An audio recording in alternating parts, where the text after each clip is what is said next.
Welcome to CNN Student News on this Tuesday, November 8th. I'm Carl Azus at the CNN Center. First up, Election Day in America. This is it, the day when American voters finally get their say on who becomes their next leader. They're also voting for all U.S. representatives and about a third of U.S. senators, as well as state and local officials. But the spotlight is on Republican presidential nominee Donald Trump and Democratic presidential nominee Hillary Clinton, one of whom is certain to take the Oval Office. Several recent national polls indicated that Clinton had a slight advantage of between 3 to 4 percentage points among likely voters. This is a close race, and both candidates have a path to victory. Voters won't be directly choosing their president. What they're doing is choosing electors to vote for them. The higher a state's population, the more electors it has. CNN's Electoral College map gives an idea of how things could go today. But again, these are estimates based on polls, previous votes, and early votes. You have to say advantage Clinton as we head into these final hours, and this big national lead is why. 4 points for Secretary Clinton, 46 to 42% heading into the final weekend in the national CNN poll of polls. That compares favorably. A better lead than President Obama had at this point in 2012. A bigger lead than George W. Bush had at this point in 2004, the last time Republicans won the presidency. National leads, though, don't always win presidential elections. We pick our president state by state. So you look at this map, and here's the question. In this frenetic final day, is there a path for Donald Trump? Well, let's start here. Hillary Clinton thinks with early voting she's going to get Nevada. If she does, that puts her over the top, 274 in our count. They also think in the Clinton campaign, again, this is a hypothetical scenario, they think they're going to win North Carolina, again because of early voting. Trump campaign would push back, but let's give it to her just for the sake of this. And Republicans in New Hampshire are worried. They think over the weekend that state started to break. What if Hillary Clinton wins all those? A hypothetical, but if she does, can Donald Trump still win? That's why he's targeting the big blue states. Donald Trump must win Arizona for starters. That would get him to 215. No-brainer. Must win Florida. If Donald Trump loses Florida, forget about it. Game over. But if he wins Arizona and Florida, can he take away the blues and come back? That is why in these final days, Donald Trump is saying, I'm going to take Pennsylvania and I'm going to take Michigan. That would do it. Now, 1988, the last time those two big blues went red. Democrats say, dream on, Donald. His campaign says, watch. The U.S. Constitution has detailed directives on elections and electors, and the First Amendment mentions a little something about how Congress cannot make any laws prohibiting free speech. However, that freedom can be limited on Election Day, because at the intersection of choosing our government and enjoying its freedoms, there are concerns about protecting the process. It's hard to know what are legal and illegal Election Day activities. On the one hand, we need to protect voters from voter intimidation, but on the other hand, some of the activities at a polling place could be protected speech. The Supreme Court has said that because of the compelling interest in preventing voter fraud, states can actually limit political speech. One state might prohibit apparel, like a hat with your candidate's slogan on it. Another state might actually prevent even a discussion of politics at the polling station. Normally, that would be constitutionally protected speech, but on Election Day, things are different. Some states allow poll watching. That's watching who comes in and who doesn't show up at the voting booth.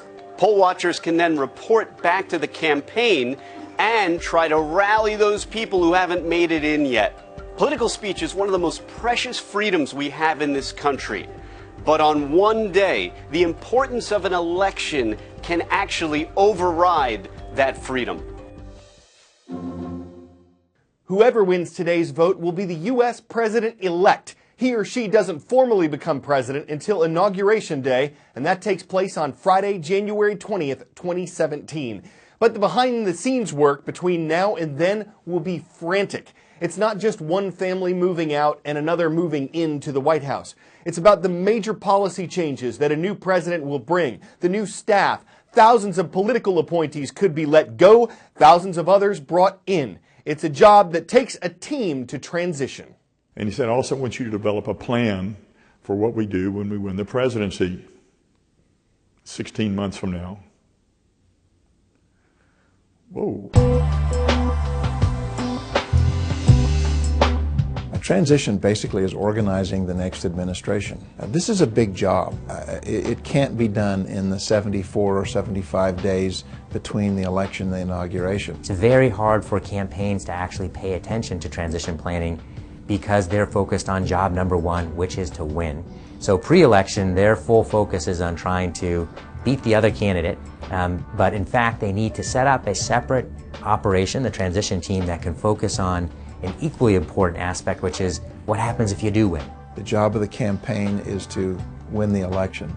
Anytime a transition becomes a public event, it distracts from the candidate's ability, and therefore planning it quietly and in a dignified way is an important challenge. In 2004 and 2008, it was still sort of an unofficial process. There wasn't federal money to support transition planning. The process itself was a little bit, you kind of made it up as you went along.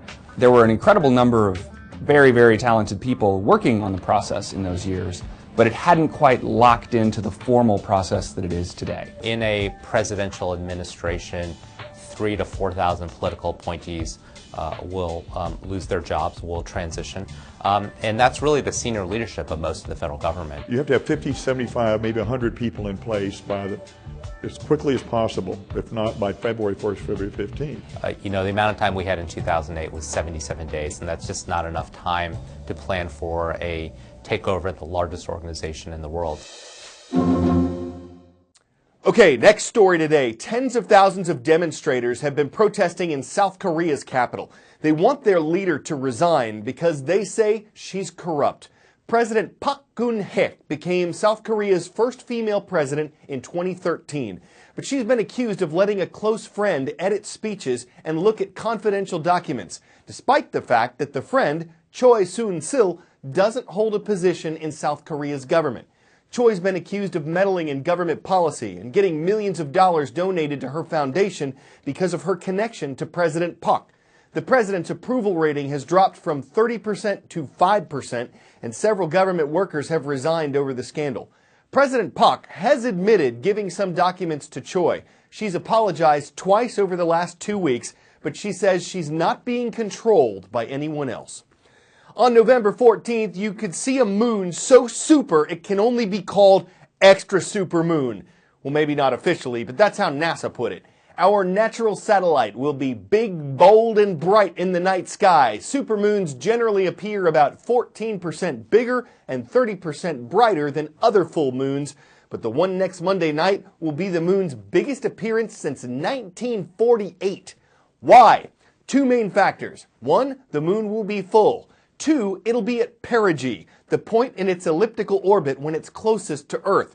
The next time the moon could look this extra super won't be until 2034, but if you miss it Sunday or Monday, when it'll look best in North America and Europe, another supermoon, maybe not quite as super, but still super, is set to rise on December 14th. And that one could be bright enough to outshine a meteor shower that's expected at the same time. The National Football League's Dallas Cowboys aren't just winning games, they're winning the Mannequin Challenge. And it's not just a bunch of players sitting still on the plane. Check out Cole Beasley calmly getting shoved into an overhead compartment. Perfect. Other teams are having fun with this. The New York Giants paused for a few moments of still celebration after their recent win. They even got some of their executives involved. Because who wouldn't want to get in on the inaction? No one smart would call them dummies, and as long as they don't freeze up on the field, unless they're trying to ice the kicker, there's nothing illegal or offensive about it until you get to the point where you say, oh man, I can't stand it. I'm Carl Azuz. Join us tomorrow for in-depth election coverage.